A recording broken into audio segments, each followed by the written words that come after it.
अस्सलाम वालेकुम स्टूडेंट्स। आज की इस वीडियो में हम स्टार्ट करेंगे 10th क्लास फिज़िक्स बाब 11 इंतकाल थर्मल एनर्जी। आज की इस वीडियो में हम इसके जस्ट तारुफ को जो है ना वो डिस्कस करेंगे। रिमेनिंग जो टॉपिक हैं वो इंशाल्लाह नेक्स्ट वीडियो में। तो इसके अलावा आपको बताएंगे कि इस टॉपिक में से कौन से जो है ना वो शॉर्ट क्वेश्चन इंपॉर्टेंट है। एक ही शॉर्ट इस टॉपिक में से बनता है जो आपको एंड पे बताएंगे कि वो शॉर्ट किस तरह का है और किस लिहाज से ये बनता है। जी, तो तारुफ़ में वो क्या कहता है कि हरारत एनर्जी की एक अहम शक्ल है। हरारत क्या है जी? एनर्जी की एक अहम शक्ल है जो हमारी रोज़मर्रा ज़िंदगी में निहायत ज़रूरी है। देखिए जी, हरारत एनर्जी की एक शक्ल है और वो हमारी ज़िंदगी के लिए क्या है जी? निहायत ज़रूरी है। हम क्योंकि इसको डेली लाइफ में यूज़ करते हैं, अपनी रोज़मर्रा के कामों में इसको बहुत ज़्यादा यूज़ करते हैं। जैसे कि आप एग्ज़ाम्पल ले लें, खाना पकाना है, ठीक है? और भी बहुत से काम हैं, बॉडी का टेम्परेचर वगैरह, ये सारी चीज़ें इसी में आती हैं। ये हमारे रोज़मर्रा कामों में बुनियादी किरदार अदा करती है। अच्छा, क्या है जी? ये जो हमारे रोज़मर्रा के काम हैं, जैसा कि खाना पकाना हो गया, जिस्म का टेम्परेचर कायम रखना, ये इनमें क्या है? अहम बुनियादी किरदार अदा करती है। और मुख्तलिफ़ सनती अमल को भी जारी रखना, ठीक है? इसमें भी इसका एक अहम रोल है।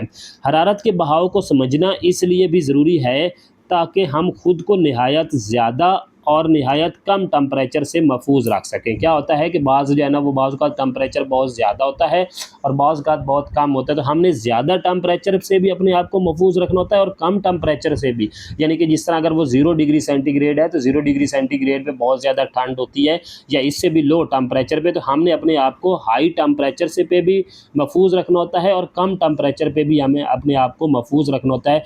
इसलिए हरारत के बहाव को समझना जो है ना वो बहुत ज़रूरी है। इस बाब में हम इंतकाल थर्मल एनर्जी के मुख्तलिफ़ तरीक़ों का मुताला करेंगे। जब दो जिसाम मुख्तलिफ़ टेम्परेचर के साथ एक दूसरे के साथ राब्ते में आते हैं तो थर्मल एनर्जी क्या है जी? हरारत है। तो हरारत गर्म जिस्म से ठंडे जिस्म की तरफ बहती है। देखिए जी, जब दो जिस्म जो है ना अगर उनका टेम्परेचर मुख्तलिफ होगा तो वो एक दूसरे के साथ अगर राब्ते में आएंगे ना तो उसमें हरारत गर्म जिस्म से ठंडे जिस्म की तरफ मुंतकिल होगी। इस अमल को इंतकाल थर्मल एनर्जी का कहा जाता है।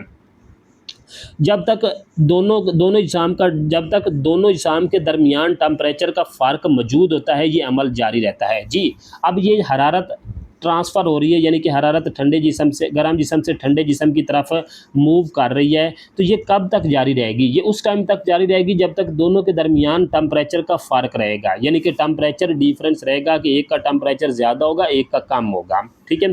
थर्मल एनर्जी तब तक एक जिस्म से दूसरे जिस्म में मुंतकिल होती रहती है जब तक दोनों जिसाम थर्मल तवाज़न यानी कि थर्मल इक्विलिब्रियम की हालत तक पहुंच न जाए। थर्मल तवाज़न मीन के ये दो बॉडी हैं, इनका टेम्परेचर डिफरेंट है, तो ये हरारत यहाँ से मूव होती रहेगी। कब तक होती रहेगी? जब तक दोनों का टेम्परेचर एक जैसा नहीं होगा। जैसे दोनों का टेम्परेचर सेम हो जाएगा तो फिर हरारत जो है ना वो स्टॉप हो जाएगी मूव करना। ख़ास सूरज की हरारत से ज़मीन गर्म हो रही हो या गर्म कॉफ़ी का कप जो है ना वो ठंडा हो रहा हो, ठीक है? जब तक जो है ना वो टेम्परेचर सेम नहीं होगा, सूरज की हरारत ज़मीन को गर्म करती रहेगी, कॉफ़ी का जो कप है वो भी ठंडा होता रहेगा। हाँ, जब कॉफ़ी के कप का टेम्परेचर इन्वायरमेंट के टेम्परेचर के इक्वल हो जाएगा, बराबर हो जाएगा, तो फिर ये हरारत मूव करना स्टॉप कर देगी। या आग में रखे गए दाती सलाख का टेम्परेचर बढ़ रहा हो। इंतकाल थर्मल एनर्जी हमारी रोज़मर्रा ज़िंदगी का लाजमी हिस्सा है। ये बाब हरारत के 3 बुनियादी तरीक़ों, यानी कि हरारत जो ट्रांसफ़र हो रही है, हरारत आगे मूव कर रही है, इसके 3 तरीक़े हैं। कौन कौन से? कंडक्शन है, कन्वेक्शन है और रेडिएशन है के बारे में है। ये बाब जो है ना इसके अंदर आप कंडक्शन को पढ़ेंगे, कन्वेक्शन को पढ़ेंगे और रेडिएशन को पढ़ेंगे। ये आगे जब टॉपिक पढ़ेंगे तो उसमें आपको ये सारी चीज़ें क्लियर हो जाएंगी।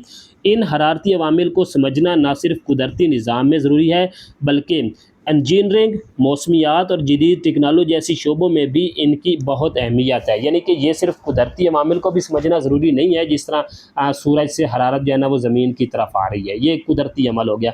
इसके अलावा इंजीनियरिंग में भी इसको यूज़ किया जाता है, मौसमियात के अंदर भी ये हरारत यूज़ होती है, जदीद टेक्नोलॉजी में भी इसकी बहुत अहमियत है। यहाँ तक जो है वो इसका तारुफ एंड हो गया। अब इसमें से ना एक शॉर्ट बनता है, वो कौन सा है जी? यहाँ पे मैं मार्क कर देता हूँ, इंतकाल थर्मल एनर्जी से क्या मुराद है, ठीक है? या इंतकाल थर्मल एनर्जी किसे कहते हैं? तो यहाँ से इसका आंसर स्टार्ट हो रहा है जब दो जिसाम मुख्तलिफ टेम्परेचर के साथ एक दूसरे के साथ राब्ते में आते हैं तो थर्मल एनर्जी गर्म जिस्म से ठंडे जिस्म की तरफ बहती है। इस अमल को इंतकाल थर्मल एनर्जी कहा जाता है। जब तक दोनों इजाम के दरमियान टेम्परेचर का फ़र्क मौजूद होता है ये अमल जारी रहता है। यहाँ तक आप इसकी डेफिनेशन कर लें, यहाँ तक ये इस टॉपिक में से एक ही शॉर्ट बनता है। रिमेनिंग वो आपसे पूछ सकता है कि जो है ना वो इसके कितने तरीके हैं MCQs पे हरारत ट्रांसफ़र करने के, तो वो 3 तरीके हैं। MCQs में वो पूछ सकता है 1 2 3, तो आप 3 बनेंगे इसके। कौन कौन से? कंडक्शन है, कन्वेक्शन है और रेडिएशन है। यहाँ तक जो है ये आपका टॉपिक कवर हो गया। नेक्स्ट टॉपिक कंडक्शन इंशाल्लाह नेक्स्ट वीडियो में। आप लोगों से एक गुजारिश है कि चैनल को सब्सक्राइब कर दें।